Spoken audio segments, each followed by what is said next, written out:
tackle the job. Well, Can you clarify for us? I think it's a wonderful question, and thanks for the opportunity. Look,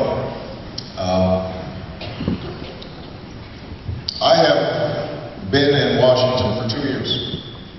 So if your criteria for leadership is how long you've been in Washington, I'm definitely not going to be your choice.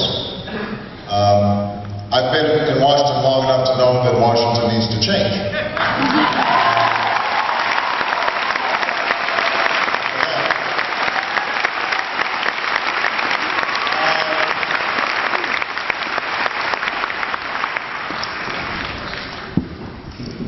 What I've been able to accomplish in the 2 years that I've been Washington, I think, indicates how I would approach the problems that we face. I mentioned the issue of proliferation, working with, across the aisle with Senator Dick Lugar, an extremely constructive partnership that we've developed. Working with Tom Coburn, the Republican from Oklahoma, in creating transparency in our federal budget process so that you can now Google every dollar of federal spending and know where it went to hold people more accountable.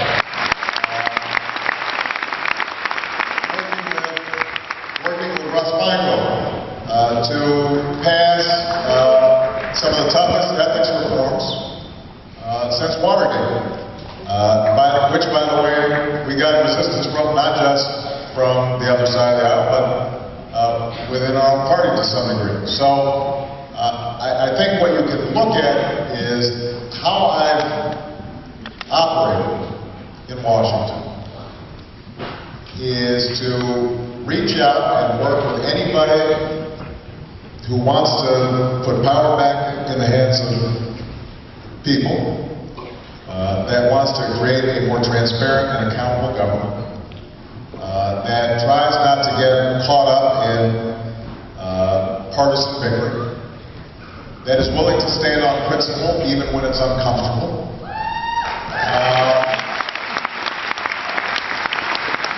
That's what I've done at the federal level, but keep in mind that I think most people think that the fact that I was in a state legislature for 7 years, passed expansions of health care for children all across Illinois, reformed a death penalty that was broken, and initiated the first in the nation videotaping of interrogations and confessions in capital cases. Helped to reform our welfare programs, our juvenile justice programs, passed the first ethics laws in Illinois in 25 years. All that is relevant experience. I think that people believe me being a constitutional law professor for 10 years is relevant experience because we can ignore our Constitution for the last 6.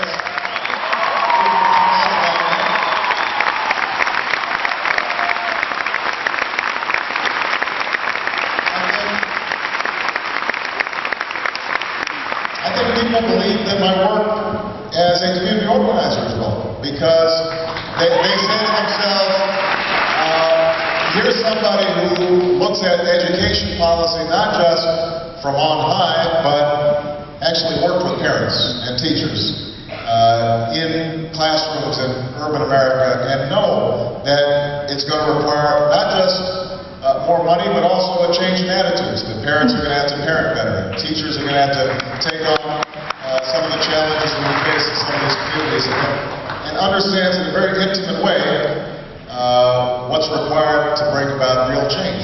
So the body of that experience, I think, prepares me very well for not only projecting a vision of where we need to go in the future, but also for creating the kind of consensus that's going to be required for us to move forward.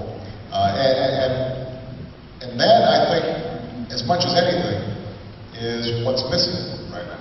We've got good plans, we've got good policies, we've got very able candidates in this field. But what we're going to need is the kind of politics that can transform, that can scramble the mix and create a situation in which we can actually get things done. And that's what I offer in this case.